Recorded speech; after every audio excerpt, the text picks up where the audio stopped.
Hi, my name's Lee, and I'll admit it, I'm a car guy.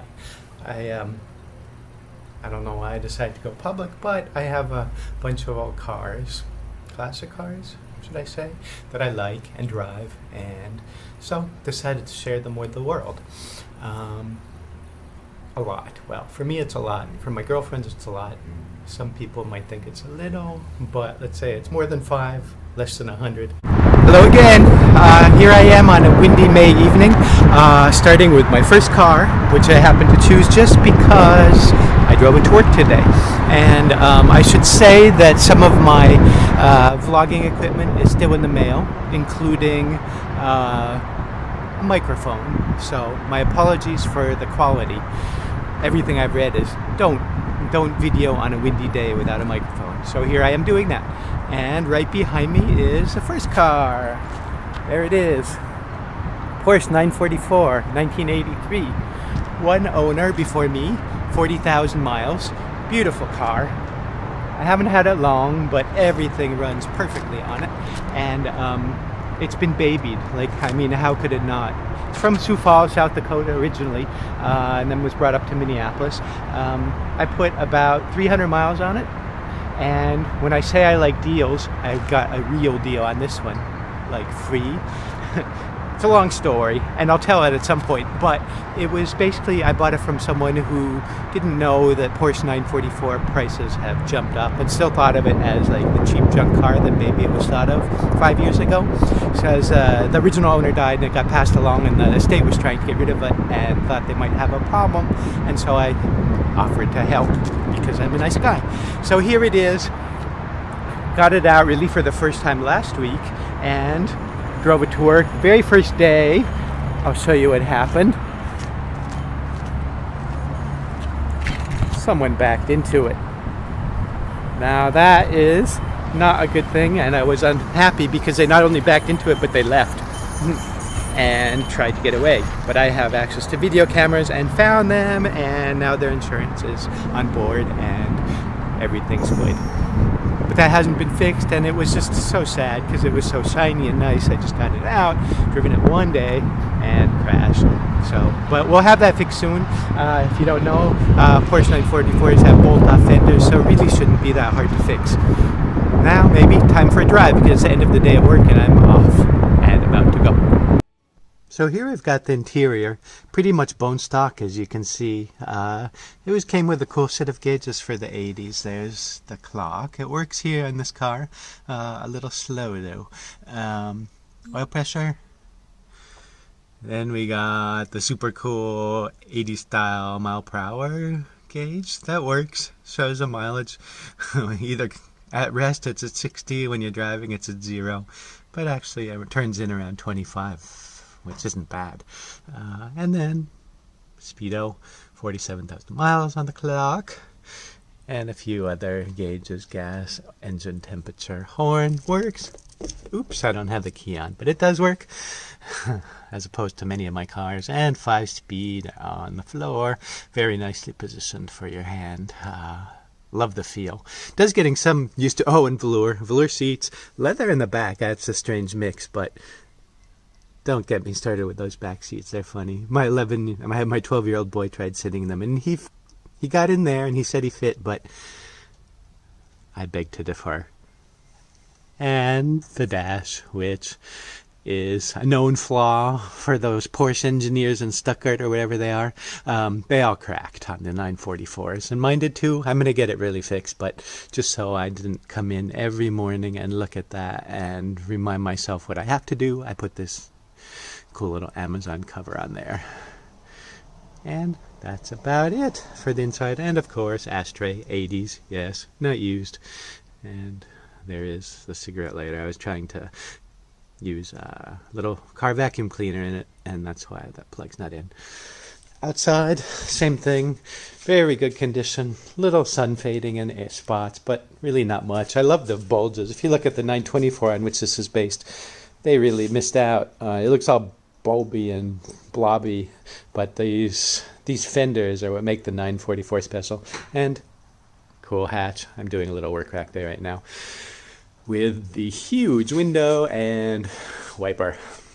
So that's it for the my favorite part is that sunroof. It comes out and you feel it's the next best thing to a convertible, and maybe better because it's a lot more solid car. When I should note, when you sit in these things though, you feel very low. My son got in there and he was like, Papa, can you raise these things up? You feel very low, but hey, it's a sports car. Just enough. And so, start it up. Time to get going. Here we go. Seatbelts work. Some of my older cars, no seatbelts. I don't know, go with the flow, depending on the car and the era. This one has them, and I wear them. Here we go. No power steering, I should say, but little tight on when you're first getting going. But once you do, the road feel, and why I really love this car, and I've started to love it more and more and more and more, is this feel. It's like, it's amazing. Like, it feels planted on the ground. You feel bumps a little bit, but not that much. Like here, I'm going out of the parking lot, a huge bump, and it's a little, I mean, this car, because it has so low miles, it's not rattly, it's solid, and it feels good. It just feels good. And when the roads start to curve, oh man, it's like, I hadn't experienced that before. Everything is, it's like the car wants to turn, it doesn't roll into the turn, it keeps, I can see why, from what I've heard, a lot of these have been turned into track cars, and it makes sense. Like, it would make the perfect track car.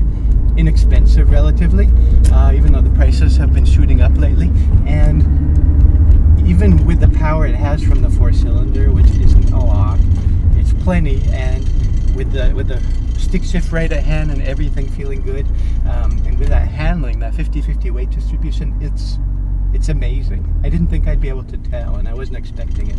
So I'm anxious to get out of this stupid traffic jam that's always right here before the freeway and get onto some country roads. So until I do, bye for now. Whew. Well, here I am about 25 miles or so outside of Minneapolis. Made it through rush hour traffic. I'm on my way to a cute little town about 40 miles out called Buffalo. It's on a lake. It's my girlfriend's hometown, and I'm gonna go see her family, spend the weekend there. What to say? I guess I left off talking about how, in a snobby way, I didn't really want this Porsche. Honestly, I guess I always did want a Porsche. I've owned a bunch of different interesting cars, but never a Porsche. And I guess I always figured my first Porsche would have a 6-cylinder in the back and be air-cooled. Or maybe not even a 6-cylinder. I'm not snobby. I'd love to have a Porsche 914. I always thought they were cool. People put them down, say they're Volkswagen cars. That's a good thing, I think. I've owned Carmen Ghia convertibles that are very cool. And Bugs. I love Volkswagen, so I don't think it's a bad thing, and someday I'll have that. But I've changed my mind. This Porsche 944 is very cool and very analog, very, very analog. And I'm not going to get all techie. I get tired of the tech the videos where the car guys talk about all the details about their cars. But it's so analog. You feel everything. No power steering. I mean, they're assisted brakes, but they feel like not sometimes. But they're very, very responsive. And you feel every little thing on the road. So, not in a bad way. You can feel the contours. You can feel there's good pavement feel, but you don't like jolt around like you do in some cars. So I'm having a fun drive so far. Here I am. Where I am right now is on a Minnesota isn't actually known for its wonderful driving roads. I'm jealous sometimes of my friends in Colorado or California who have the curvy mountain roads to go on. And I guess my philosophy is that cars deserve to be driven. This one wasn't that much. That's why it's actually 47,000 miles. I under-exaggerated a little bit. But it was, and when I got it, I was worried, when cars sit, they get junk, like things go bad, all the rubber. But I think this one was driven just enough to keep it good, and I have service records from when it was new. And I got distracted. What I was saying is I like this car now, and I thought it would be, given its condition, how good it is, and what a good deal I got on it, free. Sorry, I shouldn't rub that in. I thought it would be, I'd have it up on Bring a Trailer within a week. but I think I'm going to keep it now. I'm not into flipping cars. It's not about a money thing for me. And I've had super expensive cars and cheap cars, and really I get as much enjoyment out of something like this one, knowing I got a good deal on it. It's a great car that someone loved and I'm going to love, and I think I'm going to keep it.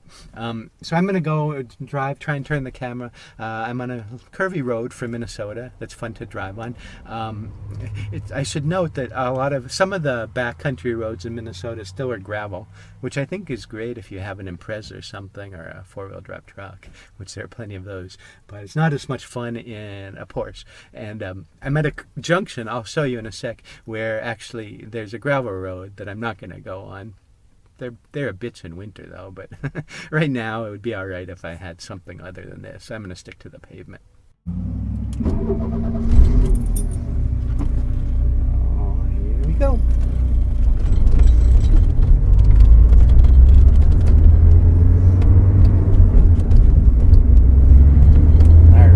Curves. On this Porsche, the curves feel great. I'm going to give it some gas and catch up to the slow cars. I'm in a Porsche. What do they know? They don't know what they're missing. That's what they know. And, woo, this is fun. Alright. Oh, my fun's going to end. There's some four-wheel drives in front of me. Oh, wow. Enjoyed this one last turn. So this Porsche, what can I say that I haven't said? It's all analog, it's all fun. It's not turbo, I don't have the turbo, but it's plenty of power. For me, I don't know, it's a car that has to be driven, that deserves to be driven, it's fun to be driven. So well engineered, with the transmission in the back, it's all good.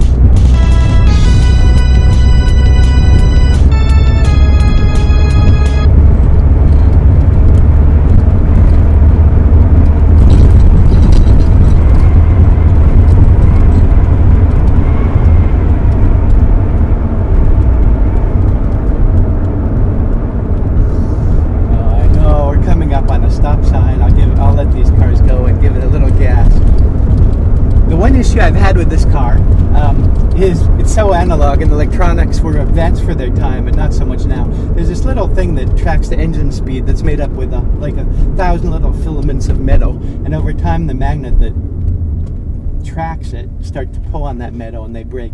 So that broke. It was a $200 part. Other than that, everything is good on this car, and now that's good. So I'm hoping I'm not an expert mechanic, but I spend my days at the computer, and I love to try to wrench, and I'm learning. And so I'll do some videos of me wrenching on this car and others. That one I just took into my mechanic, who I'll introduce you to sometime. Great old guy. But so far, I went through the car, even though it's old and doesn't have many miles, and sat for quite a long time. The rubber's good, everything's good. There's not anything I don't think I have to replace right now. And so that's about it. I know I've said a few times how happy I am with this car. It's really fun, and it's not just because I got a great free deal. I'd love it if I paid twice, or I'm joking. I'd love it if I paid, going rate probably for a Porsche like this, maybe around $10,000 now. The prices have gone up, but if you consider the price, you're not even in Toyota Corolla territory for a new or even used car. It's really a good deal, and you really can't have as much fun as this for the money for very many cars. I have a few other cars that are almost as much fun for the money, maybe, that I'll show you in upcoming videos. But as my example shows, even though the prices have gone up, there's still deals to be had. It's still a lot less expensive, obviously, than a 911 or any of the air-cooled, or even maybe even a 914. I don't know.